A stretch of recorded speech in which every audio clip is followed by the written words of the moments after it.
seconde chance. N'est-ce pas? Mais bien avant d'arriver là, on revient en arrière au chapitre 13 que nous connaissons.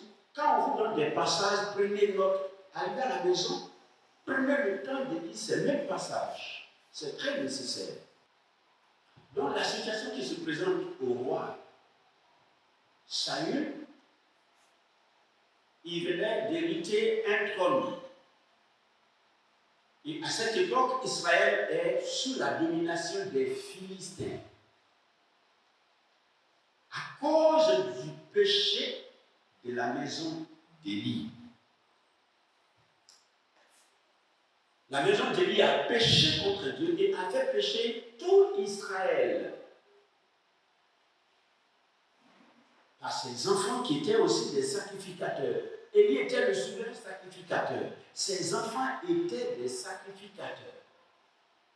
C'est parmi ces enfants qu'on devait choisir le souverain sacrificateur après lui. Donc ils ont un ministère dans la maison de Dieu.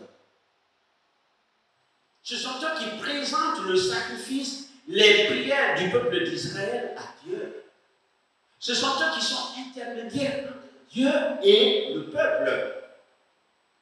Le sacrificateur est l'intermédiaire entre Dieu et le peuple. Il prend les sujets du peuple pour présenter à Dieu. Et il prend la parole de Dieu pour signifier au peuple. Mais si le péché vient de là, que deviendra le peuple? La défaite. Donc les enfants d'Élie ont fait pécher Israël. Et comme conséquence, Dieu va livrer Israël dans la main des Philistins. Les Philistins, c'était des voisins. Ce ne sont même pas des voisins. Tous les territoires des Philistins ont été donnés à Israël. Ils sont dans le territoire d'Israël, ils habitent sur la terre d'Israël.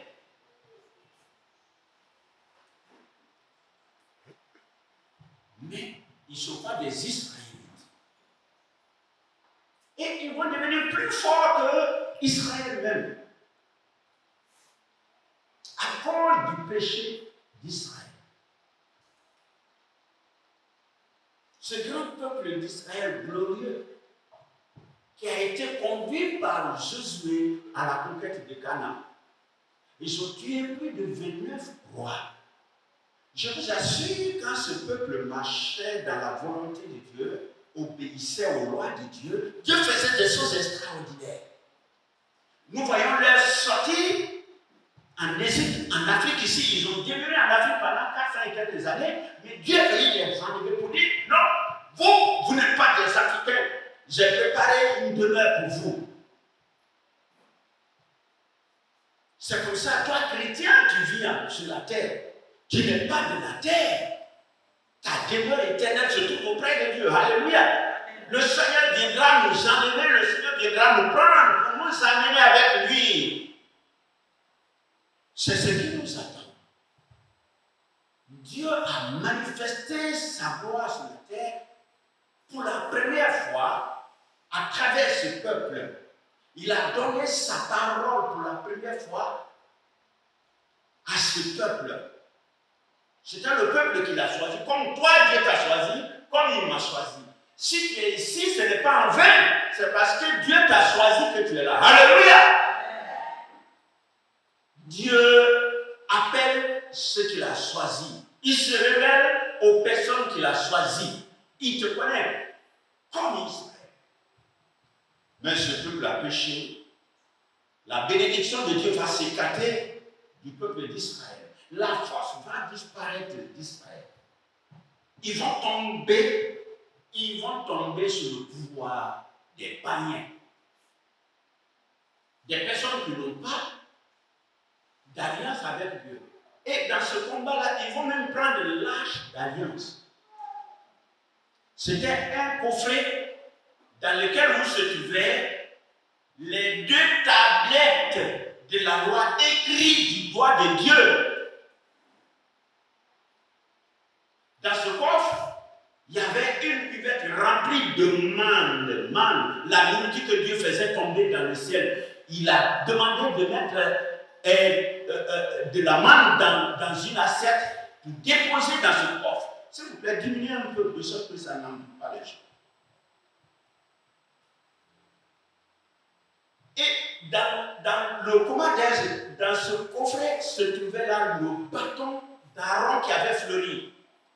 Un bâton sec qui a fleuri.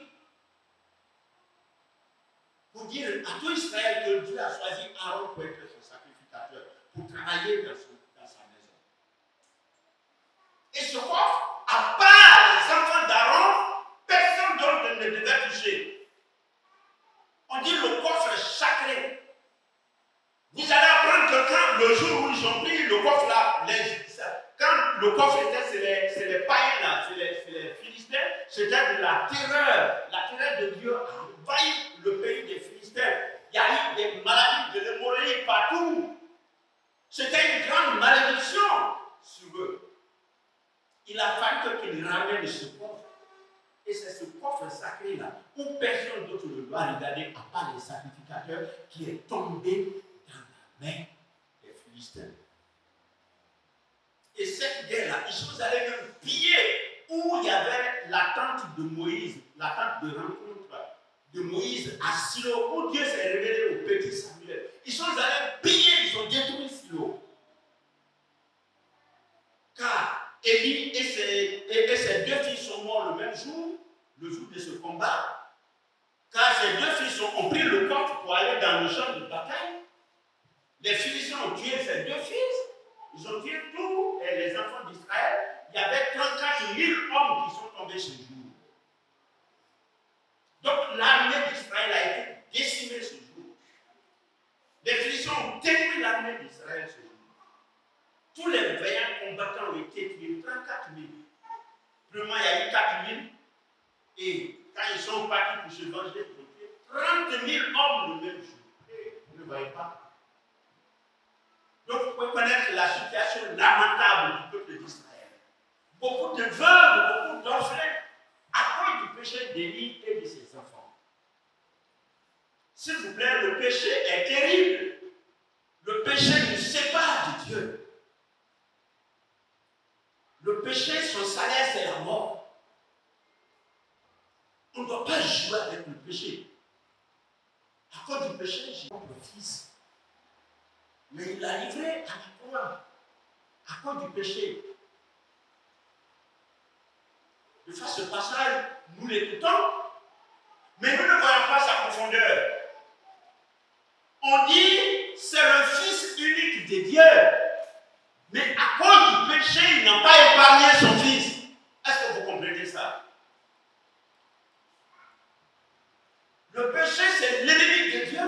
Il n'est pas l'auteur du péché, il n'a pas créé le péché. Le péché a été inventé par le diable. Et ça détruit. Ça arrive. Donc Saül arrive. Comme je le dis, il a été choisi comme roi. Israël a été vaincu à 2 reprises. Maintenant, Dieu le choisit comme roi. Il vient. Il trouve cette situation. C'est pourquoi la Bible nous dit ici que quand il est venu, il a trouvé seulement 3000 hommes debout. Il n'y avait pas d'armes même. Ils n'avaient pas d'armes. Et qu'il n'y avait seulement que 2 épées en Israël. Regardez toute une armée où il n'y a pas d'épée. Toute une armée où ils ont 2 fusils seulement.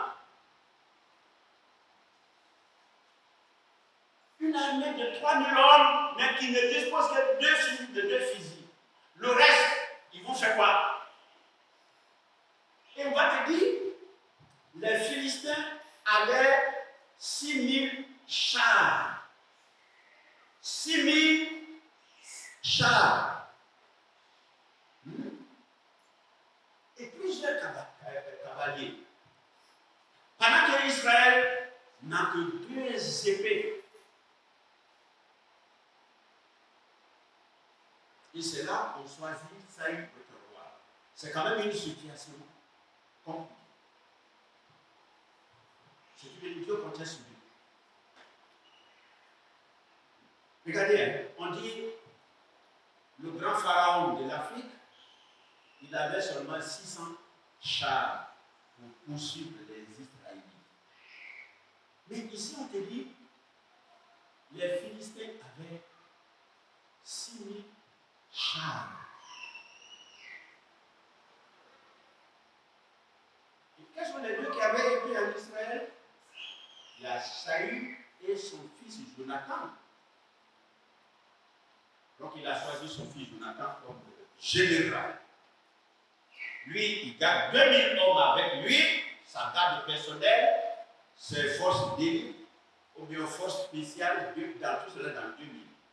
Et son fils avec 1000 soldats avec lui. C'est peu par rapport à la foule qui suivait, comment dire, les Philistins. Excusez-moi.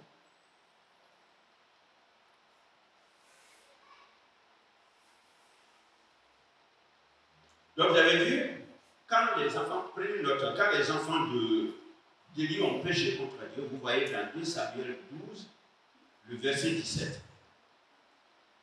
2 Samuel 12, le verset 17. Vous prenez aussi le verset 27 à 36. Quand vous allez lire à la maison, prenez le temps pour bien méditer.